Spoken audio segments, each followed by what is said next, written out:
장인어른, 지금 한우가 목구멍으로 넘어가요. 아니, 솔직히 그렇잖아요. 쪽팔리지도 않아요. 툭 하면 사위 돈 빌려 쓰는 주제에 쪽팔리지도 않냐고요. 나 같으면 굶어 죽어도 사위한테 돈 받아 쓰는 짓은 안 하지. 거지 새끼도 아니고 말이야. 허허, 우리 사위가 술이 좀 과한 모양이네.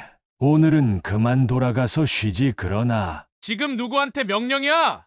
내가 장인 취급 좀 해주니까 나랑 진짜 가족이라도 된 줄 착각하는 모양인데 웃기지 말아요. 내가 자네 앞에서 무릎이라도 꿇으면 자네 화가 좀 풀리겠나. 그거 좋겠네. 내 돈 빌려서 먹고 사는 거니까 돈 빌려준 은인이 나한테 무릎 한번 꿇는 것도 괜찮지? 그래, 어디 한번 꿇어봐요. 그럼 내가 용돈 두둑히 줄 테니까.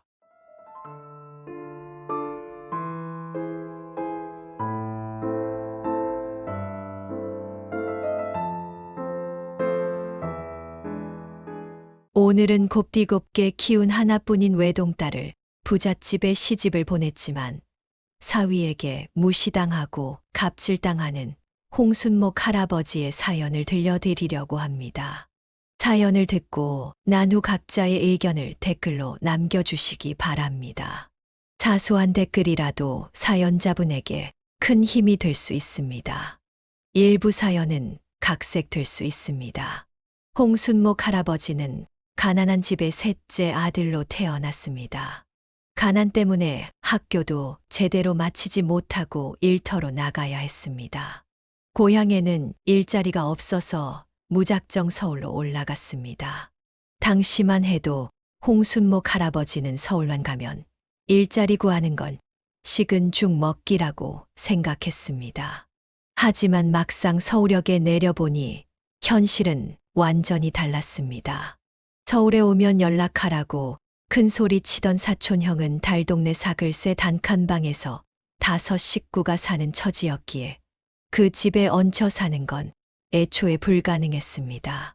그래서 하루빨리 일자리를 얻어야 했지만 나이도 어리고 학력도 짧은 홍순목 할아버지를 선뜻 받아주는 곳은 없었습니다. 결국 홍순목 할아버지가 일할 수 있는 곳은 막노동판이나 공장, 중국집 배달 등 열악한 환경에서 일을 하는 힘든 일 뿐이었습니다. 그래도 그때는 그것조차도 감사한 일이었습니다. 잘 곳과 먹을 것만 책임져 주는 곳이면 어디든 들어갈 생각이었습니다. 홍순목 할아버지는 중국집 배달원으로 2년을 살았고 이후에는 을지로에 있는 자동차, 부품 공장에 들어가 본격적으로 일을 했습니다. 노동 시간에 비해 버는 돈은 적었지만 천성이 부지런하고 우직한 모르는 성격 덕에 일도 금방 배우고 자리도 금방 잡았습니다. 그러다가 20이 넘은 나이에 같은 옷 공장에서 일하던 여자를 만나 이른 결혼을 하게 되었습니다. 그리고 이듬해 봄에 아들을 낳았는데 태어난 지 반년도 안 돼서 며칠 고열에 시달리다 세상을 떠났습니다. 사람이 죽고 사는 건 하늘에 달린 일이라고 하지만 홍순목 할아버지는 첫 아이의 죽음이 가난 때문이라고 생각했습니다.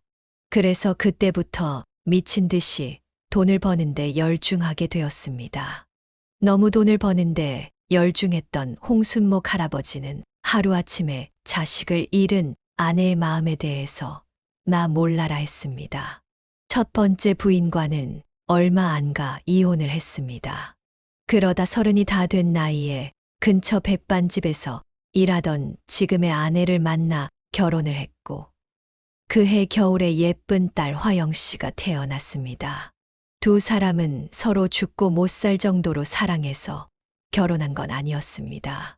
아내는 한겨울에도 얇은 점퍼 하나로 버티고 먹는데도 늘 돈을 아끼던 홍순목 할아버지가 가여워서 이 불쌍한 남자를 자신이 구원해 줘야겠다고 생각했던 것입니다. 홍순목 할아버지는 아내가 착하고 순박한 여자로서 불평 없이 가난한 살림을 꾸려줄 거라 믿었습니다. 서울 하늘 아래 비밀 언덕 하나 없던 두 사람은 서로를 의지하며 타향살이를 견뎌냈습니다. 새 식구가 사는 것도 빠듯했지만 툭하면 시골에서 할아버지의 형제들과 친척들이 줄지어 올라와 할아버지의 집 단칸방에서 지내다 가곤 했습니다. 얼굴도 모르는 친인척들이 할아버지의 집에 찾아와 생활을 하는데도 아내는 단 한 번도 얼굴을 찌푸리거나 타박한 적이 없었습니다. 예전에 홍순목 할아버지가 처음 서울에 올라왔을 때도 친척에게 신세를 졌으니 이제는 우리도 그때 받은 도움을 갚는다고 생각하면 된다고 말씀하셨습니다. 서울에 정착한 친척들이 하나둘 늘어가는 사이 할아버지의 형편도 조금씩 나아지기 시작했습니다. 화영 씨가 국민학교 4학년이 되던 해 가족은 단칸방을 떠나 방이 2개 있는 집으로 이사하게 되었습니다. 화영 씨는 난생 처음 방을 갖게 되었다는 생각에 저는 밤잠을 설칠 정도로 기뻤습니다. 하지만 새 집으로 이사한 지 일주일도 안 돼서 시골에 있던 막내 고모가 할아버지의 집에 왔습니다. 그날 이후로 화영 씨는 고모랑 방을 같이 쓰게 되었습니다. 고모는 말도 많고 욕심도 많은 사람이었습니다. 할아버지의 집에 있으면서 일어난 일들을 시골집에 고스란히 고자질하곤 했습니다. 그리고 화영 씨에게 화영 씨가 알지 못했던 할아버지의 이야기들도 들려주었습니다. 화영 씨는 아버지가 지금의 아내를 만나기 전 결혼을 했던 사실과 그 사이에 아들이 하나 있었다는 얘기까지 모조리 들었습니다. 그때 그 아들이 죽지만 않았어도 화영 씨의 엄마와 결혼할 일은 없었을 거라는 이야기를 들었습니다. 그랬다면 화영 씨는 세상에 태어나지 않았을 것이라고 고모는 말했습니다. 화영 씨의 고모는 생각 없이 한 말이었겠지만 그 얘기를 들은 화영 씨는 충격이 이만저만이 아니었습니다. 그래서 아버지에게 고모가 한 말이 사실인지를 물었고 그 일로 아버지가 고모에게 엄청 화를 냈습니다. 그리고 그날 밤 평소 술 한 잔도 안 마시던 홍순목 할아버지는 몸을 가누기 힘들 정도로 만취해서 집에 돌아오셨습니다. 술에 취한 홍순목 할아버지는 화영 씨를 불러 앉히시곤 눈물을 글썽이며 말했습니다. 다 내가 능력이 없어 그랬다. 돈이 없어서 그 어린 걸 병원에 한 번 못 데리고 간 내 죄다. 화영아, 잘 들어라. 나는 남들한테 손가락질을 받든 욕을 듣든 상관없다. 내 새끼 안 굶기고 안 아프게 키울 수 있다면 무슨 짓이든 할 거야. 화영이 너만큼은 돈 없어서 세상 뜨는 일은 없게 할 거다. 그날 홍순목 할아버지는 어린 화영 씨를 끌어안고 한참을 울었습니다. 홍순목 할아버지의 옷에서는 술 냄새와 기름 냄새가 진동했고 손톱 밑에는 시꺼먼 기름때가 끼어 있었습니다. 그런 가장의 서글픈 모습 앞에 화영 씨는 한 가지 결심을 하게 되었습니다. 그동안 미래에 대한 꿈이 없었던 화영 씨에게 꿈이 생겼습니다. 아버지, 나 커서 의사가 될 거야. 의사가 돼서 돈 없는 아이들 내가 다 고쳐줄 거야. 오빠처럼 가난해서 죽는 아이들 없게 내가 다 고쳐줄 거라고. 아버지도 엄마도 내가 고쳐줄게. 그러니까 울지 마. 어린 딸의 말에 홍순목 할아버지는 입을 벌린 채 아무 말도 못하고 그저 눈물만 주룩주룩 흘리셨습니다. 그리고는 기름때가 묻은 손으로 화영 씨의 등을 토닥여 주셨습니다. 꿈이 생긴 화영 씨는 그날부터 열심히 공부를 했습니다. 어떻게 공부해야 의사가 되는지는 몰랐지만 아무튼 공부를 잘해야 한다는 건 알고 있었습니다. 화영 씨는 중학교에 들어가고부터는 단 한 번도 1등을 놓친 적이 없었습니다. 홍순목 할아버지는 화영 씨의 성적표를 볼 때마다 세상을 다 가진 사람처럼 행복해 하셨습니다. 화영 씨가 고등학교에 들어가던 무렵 홍순목 할아버지에게도 희소식이 찾아왔습니다. 열심히 일한 할아버지는 다니던 공장을 인수했습니다. 사장님이 연세가 많이 드셔서 더는 공장을 운영하기 힘들다며 할아버지에게 싼 가격에 넘기셨습니다. 할아버지는 공장을 인수하고도 전보다 더 열심히 일을 했습니다. 공부 잘하는 딸 화영 씨를 의대에 보내려면 돈이 많이 필요한다는 걸 누구보다 잘 알고 있었죠. 홍순목 할아버지의 기대에 부응하기 위해 화영 씨도 최선을 다해 공부를 했고, 그렇게 고대하던 의대에 합격했습니다. 화영 씨가 의대에 들어가자 홍순목 할아버지는 주변 공장 사람들을 불러 잔치를 벌였습니다. 평소도 낯가워서 술도 안 마신다고 홍순목 할아버지를 노랭이라 부르던 사람들은 홍순목 할아버지가 한턱 낸다고 하자 다들 한 걸음에 달려와 주었습니다. 이런 날 아니면 언제 홍 사장한테 술을 얻어먹겠어? 지독한 구두쇠인 줄 알았더니 딸내미 의대 보내려고 악착같이 모은 거였구만. 잘 됐네. 잘 됐어. 앞으론 홍 사장도 의사 딸 덕 좀 보고 살아야지. 다들 힘들게 일하는 처지라 그런지 자신들 일처럼 모두들 기뻐해 주었습니다. 그동안 배움이 짧아서 기죽고 살던 홍순목 할아버지는 의사 딸을 만들었다는 생각에 감정이 복받쳤는지 눈시울이 붉게 물들어선 연신 웃었습니다. 하지만 그런 기쁨도 잠시, 의대에 들어가는 것도 힘들지만 졸업하는 것은 더더욱 힘들었습니다. 학비 때문이었습니다. 등록금 고지서를 받을 때마다 한숨이 나올 지경이었습니다. 바쁜 시간을 쪼개서 과외도 여러 개 하며 돈을 벌었지만 학비를 내기엔 턱없이 부족했습니다. 홍순목 할아버지는 등록금 걱정 말라고 했지만 화영 씨는 집 사정을 뻔히 아는데 어떻게 걱정을 안 할 수 있겠습니까? 거기다 날이 갈수록 공장 사정도 안 좋아져서 홍순목 할아버지의 공장 주변에도 하루가 멀다 하고 공장들이 하나둘 문을 닫는 판이라서 걱정은 더 커졌습니다. 불행의 시작은 그때부터였습니다. 할아버지가 화영 씨의 등록금을 마련하려고 몰래 사채를 쓰기 시작했습니다. 화영 씨가 본과 졸업 후 의사 국가고시에 합격하고 모교 대학병원에서 인턴을 하고 있을 때였습니다. 눈코 뜰 새 없이 바쁜 일상을 보내고 있는데 병원으로 누가 찾아왔습니다. 그 남자는 홍순목 할아버지의 이름을 대고는 그가 빌린 돈 액수를 말해 주었습니다. 우리가 미쳤다고 그깟 쓰러져가는 공장 보고 돈 빌려줬겠어요. 우리도 돈 나올 구멍을 보고 돈 빌려줍니다. 이 병원 의사라면서요. 의사씩이나 되면서 하나뿐인 아버지를 빚쟁이들한테 시달리게 하면 돼요. 길게 말 안 합니다. 이달 말까지 입금 좀 해주세요. 사채업자가 다녀가고 얼마 안 돼서 홍순목 할아버지가 전화를 했습니다. 홍순목 할아버지는 자신이 알아서 처리할 테니 화영 씨는 걱정하지 말라고 했습니다. 하지만 화영 씨는 불가능하다는 걸 알고 있었습니다. 그래서 화영 씨는 잠시짬을 내 병원 근처 은행에 가서 신용대출이 가능한지 알아보았습니다. 전문의가 아닌 인턴이라 생각보다 대출 가능한 금액은 얼마 안 되었습니다. 일단은 급한 불이라도 끄자는 심정으로 대출을 받아 홍순목 할아버지의 빚을 갚았습니다. 빚과의 전쟁이 시작된 순간이었습니다. 급여가 나오기가 무섭게 은행 대출금과 홍순목 할아버지의 사채 이자로 빠져나갔습니다.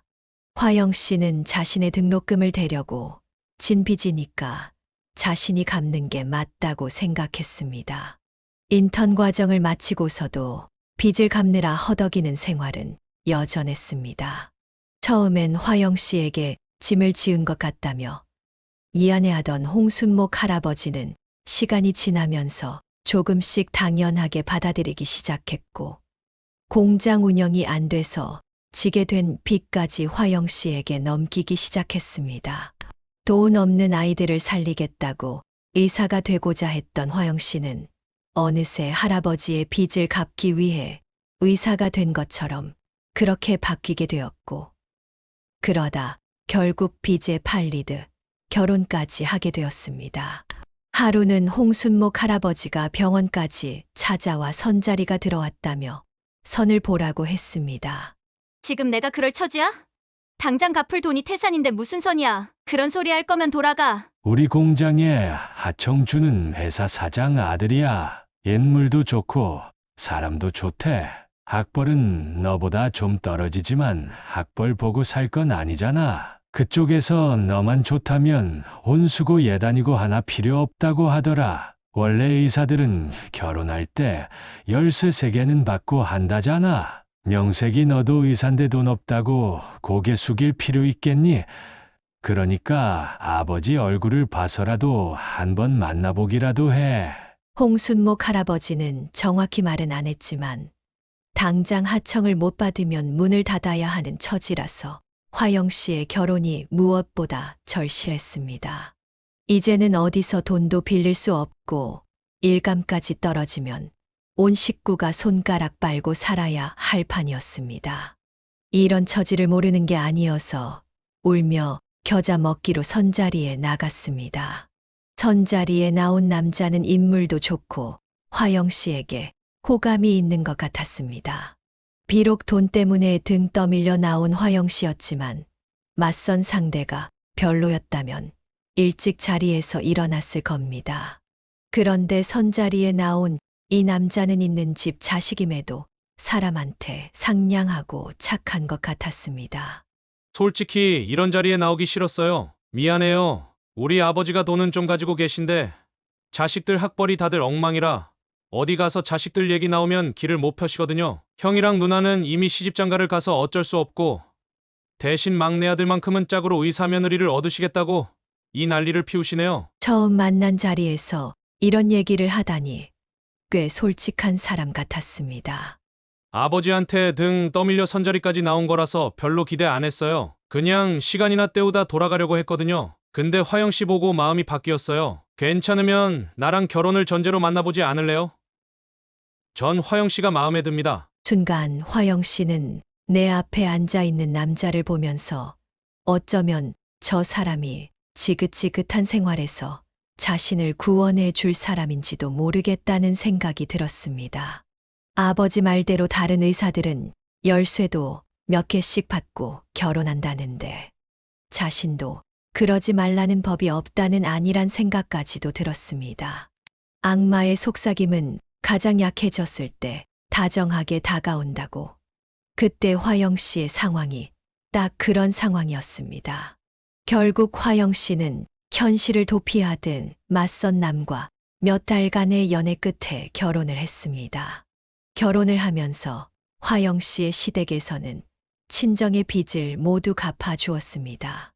혼수며 예단도 시아버지가 미리 돈을 보내주셔서 그 돈으로 해결했습니다. 부잣집으로 시집간다는 말에 할아버지의 형제들은 어떻게든 연주를 대서 자신들도 콩고물을 얻어먹으려고 바쁘게 움직였습니다. 긴 세월 동안 홍순목 할아버지 집을 거쳐 간 사람들 중에 힘들 때 도움을 준 사람은 단 한 명도 없었습니다. 그런데 부자 사위를 얻는다니까 다들 하루가 멀다 하고 화영 씨 집을 찾는 걸 보니 홍순목 할아버지는 어이가 없어 웃음이 났습니다.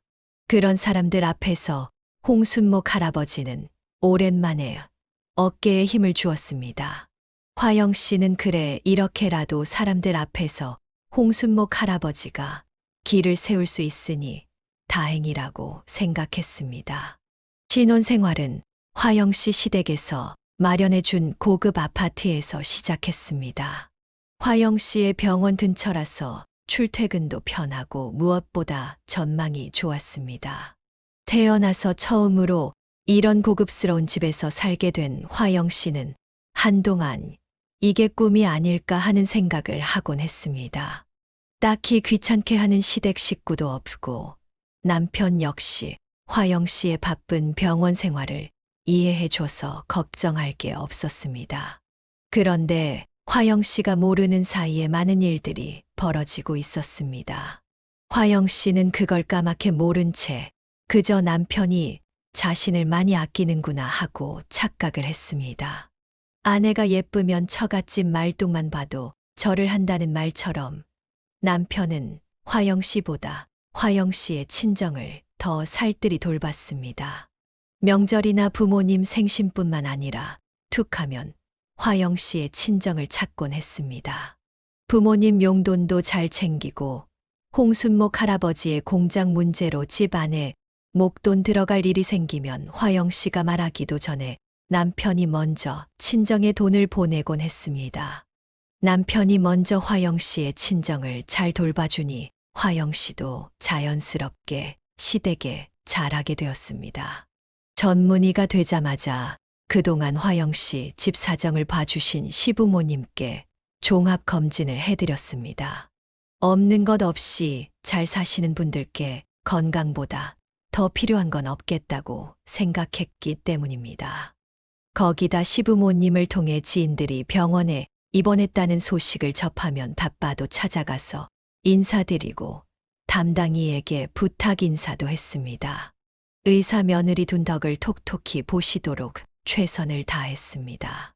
가끔은 어머님 계모임에도 따라가 얼굴 마담 노릇을 하기도 했습니다. 의사 며느리 둔 시어머니를 돋보이게 하기 위해서였습니다. 화영 씨 성격에는 전혀 어울리지 않는 행동이었지만 시댁에 고마운 마음을 갚는 심정으로 했습니다. 정작 화영 씨 부모님이 어떤 일을 당하고 있는 줄도 모른 채 말입니다. 어릴 땐 입산 고모가 한심하게만 보였는데 이번 일에 있어서는 고모의 고자질이 큰 도움이 되었습니다. 고모부랑 싸우고 한동안 화영 씨 친정에 가 있던 고모는 남편이 집에 와서 버린 집들을 알려주었습니다. 예, 난 내가 부잣집에 시집갔다고 해서 얼마나 좋았나 몰라. 그런데 오빠랑 올케가 사위한테 그런 대접을 받고 사는 줄 알았으면 내 결혼 말렸을 거다. 세상에 아무리 지가 돈이 있어도 그렇지 어떻게 장인한테 무릎 꿇으란 소리를 할 수가 있어. 고모, 지금 뭐라고 그랬어? 그이가 아빠한테 무릎을 꿇으라고 했다고? 좀 자세히 얘기 좀 해봐. 그동안 남편이 화영 씨의 친정을 자주 찾았던 건 사위로서 부모님을 챙기기 위해서가 아니었습니다. 밖에서 남들한테 받은 스트레스를 부모님에게 풀기 위해서였습니다. 나중에 남편 동창들한테 들어보니 남편은 학창 시절부터 힘 있는 애들한테 호구 취급을 당하던 사람이었습니다. 가진 건 돈뿐이라 돈으로 애들 비위를 맞추며 어울렸던 것입니다. 자기보다 힘 있는 사람 앞에서는 누구보다 비굴하고 약한 사람들 앞에선 돈을 뿌리며 군림하려 드는 그런 사람이었습니다. 애초에 화영 씨와 결혼한 이유도 동창들 앞에서 의사 부인을 내세워 자기 위치를 과시하려는 의도였습니다. 돈만 있지 학벌도 변변치 않은 자신을 부인의 학력과 직업으로 보상받으려 했던 것입니다. 그날 친정에 찾아가 홍순목 할아버지에게 험한 짓을 한 것도 같이 몰려다니는 동창들한테 수모를 당한 것을 풀려고 한 것이었습니다.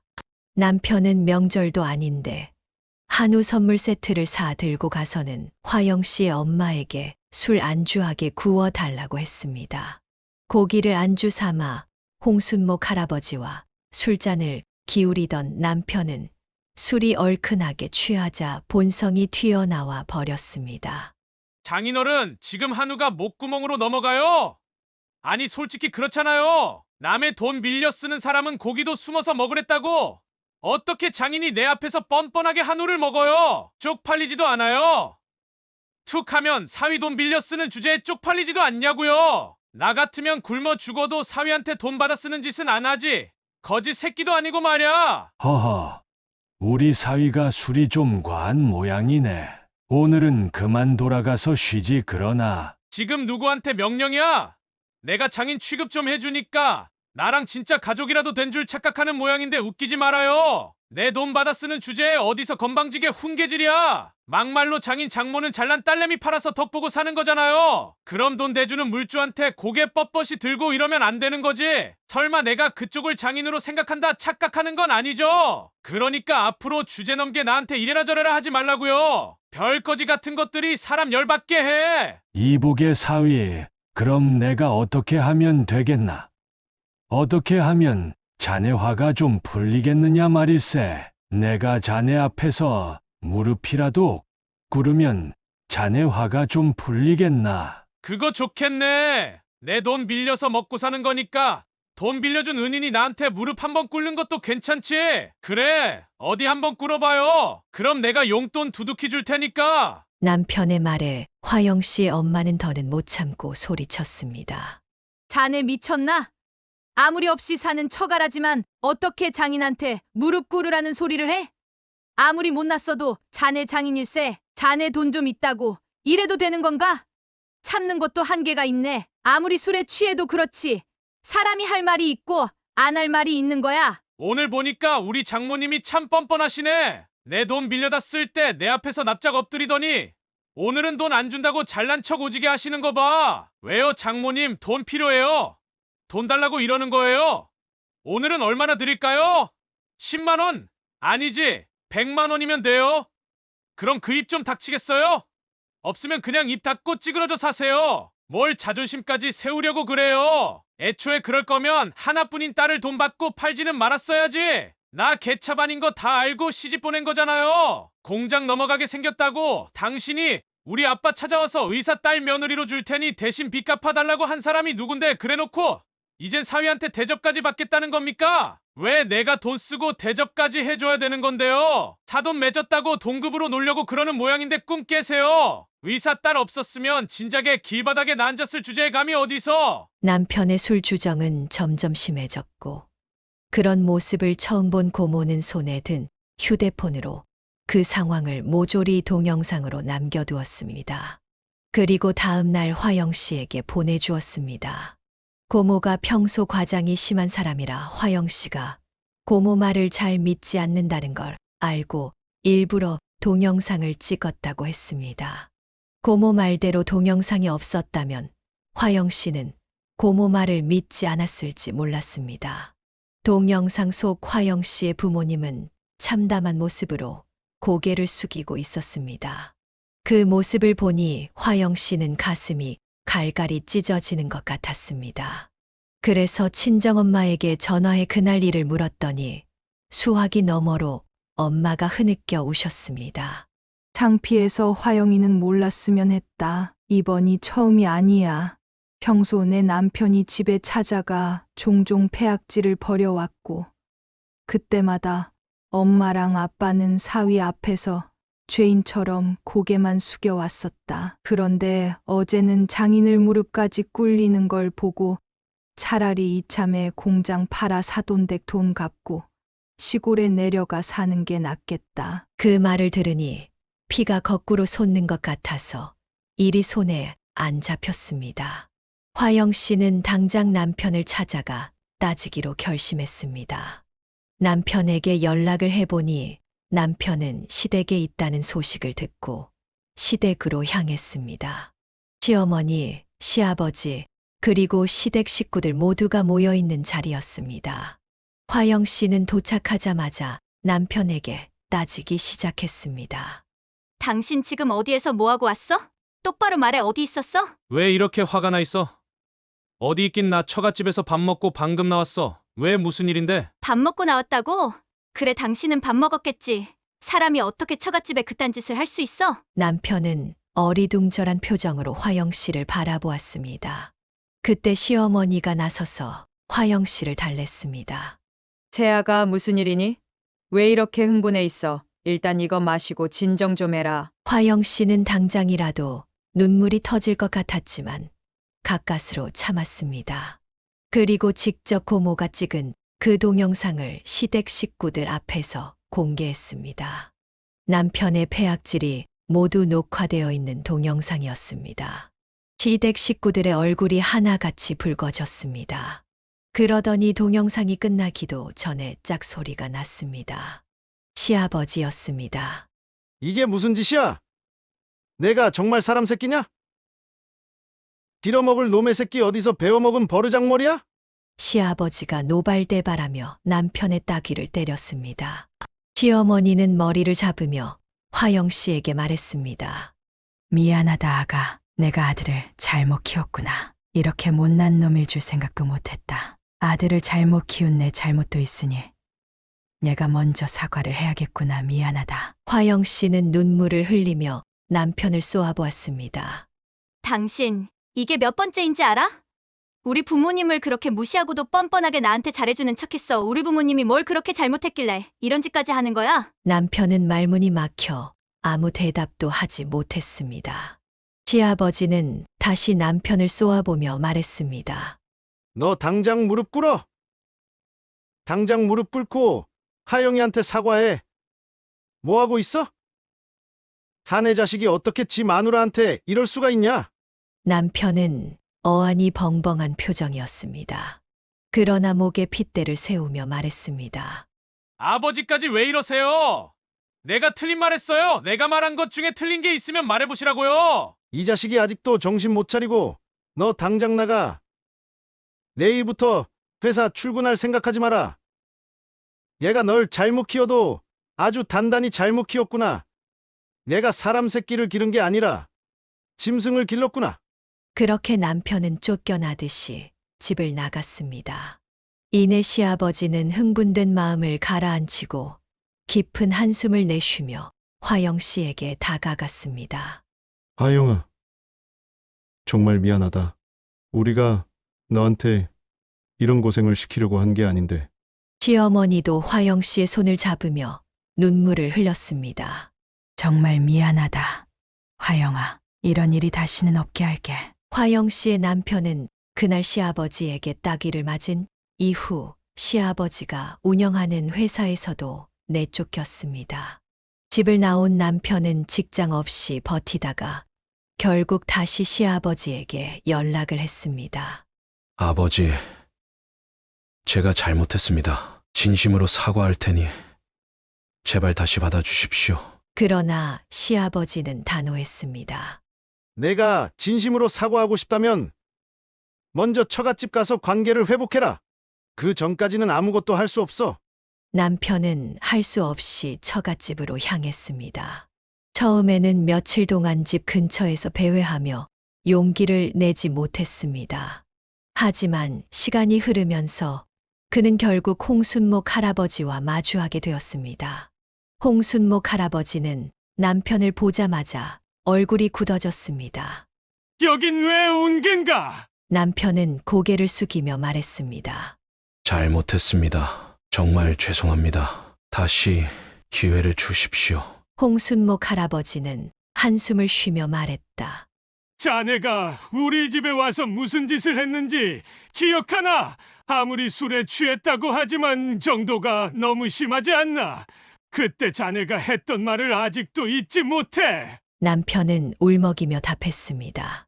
정말 잘못했습니다. 그때는 제가 미쳤던 것 같아요. 다시는 그런 일이 없도록 하겠습니다. 홍순목 할아버지는 잠시 침묵을 지켰습니다. 그 순간 화영 씨의 엄마가 방에서 나왔습니다. 자네가 지금 여기가 어디라고 오는 겐가? 돈 없는 처가는 처가 취급도 안 하더니 무슨 바람이 불어서 온 겐가? 자네가 그동안 했던 일을 생각하면 치가 떨리네. 난 이제 자네를 사위라고 생각할 수 없으니 당장 우리 앞에서 사라지게. 죄송합니다. 정말 죄송해요. 제가 술에 취하고 자격지심이 있었나 봅니다. 그런데 이제 다시는 그런 일 없을 겁니다. 한 번만 믿어주세요. 이미 늦었네. 당신 같은 사위 필요 없으니 그렇게 하려고. 그렇게 화영 씨 부모님은 사위를 두고 문전박대했습니다. 그럼에도 불구하고 사위는 포기하지 않았습니다. 남편은 그 후로 화영 씨의 부모님과의 관계를 회복하기 위해 꾸준히 노력했습니다. 주말마다 처갓집을 찾아와 할아버지의 공장일을 도와주며 과거의 잘못을 만회하려 애썼습니다. 처음에는 홍순목 할아버지도 사위를 경계했지만 시간이 지남에 따라 점점 사위를 의존하게 되었습니다. 그렇게 3개월 동안 매주 처갓집을 찾아가 노력한 끝에 결국 남편의 진심을 받아들이기 시작했습니다. 사위는 처갓집과의 관계를 개선한 후 다시 시아버지의 회사로 돌아올 수 있었습니다. 화영 씨의 부모님은 괜찮다고 했지만 정작 화영 씨는 아직도 마음속에 응어리가 남아 있었습니다. 남편이 화영 씨 부모님에게 잘하는 것을 보고 위안을 삼고 있었지만 예전에 했던 그 행동들이 겹쳐 보여서 소름이 돋았습니다. 어느 날 화영 씨는 주방에서 어머니와 함께 음식을 준비하고 있었습니다. 남편은 거실에서 화영 씨의 아버지와 이야기를 나누고 있었고 두 사람은 웃으며 대화를 나누고 있었습니다. 그 모습을 보면서도 화영 씨는 마음이 편치 않았습니다. 남편이 과거에 했던 말과 행동들이 떠올라서 소름이 돋았습니다. 화영 씨는 참지 못하고 주방에서 나와 방으로 들어갔습니다. 그 모습을 본 홍순목 할아버지는 따라 들어와 딸을 다독였습니다. 화영아, 왜 그래? 무슨 일 있어? 화영 씨는 눈물을 참으며 말했습니다. 아버지, 저 사람을 보면 아직도 마음이 편치 않아. 아무리 잘해줘도 예전 일이 자꾸 떠올라서 소름이 돋아. 홍순목 할아버지는 깊은 한숨을 내쉬며 딸의 손을 잡았습니다. 화영아, 사람은 누구나 실수할 수 있다. 중요한 건 그 실수에서 무엇을 배우고 어떻게 변하는지야. 내 남편도 많이 변했지 않냐? 지금은 너희 어머니, 아버지에게 정말 잘하고 있고, 그게 진심이란 걸 우리는 다 느낄 수 있다. 화영 씨는 아버지의 말을 들으며 눈물을 흘렸습니다. 그래도 못 믿겠으면 어떻게 해야 해? 내 마음이 믿어지지가 않아. 내 마음에 상처가 많이 큰가 봐. 홍순목 할아버지는 딸의 눈물을 닦아주며 말했습니다. 화영아, 그 상처가 쉽게 아물지는 않겠지. 하지만 사람은 변할 수 있다는 걸 믿어야 해. 내 남편도 그걸 보여주고 있어. 우리도 그걸 믿고 지켜봐야 해. 화영 씨는 아버지의 말을 들으며 조금씩 마음이 풀리는 것을 느꼈습니다. 홍순목 할아버지의 따뜻한 말에 감동을 받았습니다. 아버지, 고마워요. 아버지 말씀이 맞아요. 저도 노력해볼게요. 홍순목 할아버지는 딸을 안아주며 말했습니다. 그래. 화영아, 우리 모두가 너를 응원하고 있다. 너도 내 마음의 응어리를 조금씩 풀어보자. 시간이 걸리겠지만 너는 할 수 있을 거라 믿는다. 화영 씨는 아버지의 품에서 눈물을 흘리며 마음의 응어리가 조금씩 풀리는 것을 느꼈습니다. 이후로도 남편이 화영 씨의 부모님에게 잘하는 모습을 보며 화영 씨는 점차 남편을 용서하고 마음의 상처를 치유해 나갔습니다. 그런 화영 씨를 보며 홍순목 할아버지도 마음이 편해졌습니다. 하나뿐인 외동딸을 시집 보내마는 일이 있었지만 결국 모든 것이 제자리로 돌아오는 느낌을 받아 다행이라고 느꼈습니다. 여기까지가 홍순목 할아버지의 사연이었습니다. 모든 걸 잊고 사위를 다시 받아들인 홍순목 할아버지의 넓은 포용력이 존경스럽습니다. 사연을 듣고 자신의 생각을 댓글로 남겨주시기 바랍니다. 사소한 의견이어도 사연자님에게는 큰 힘이 될 수 있습니다.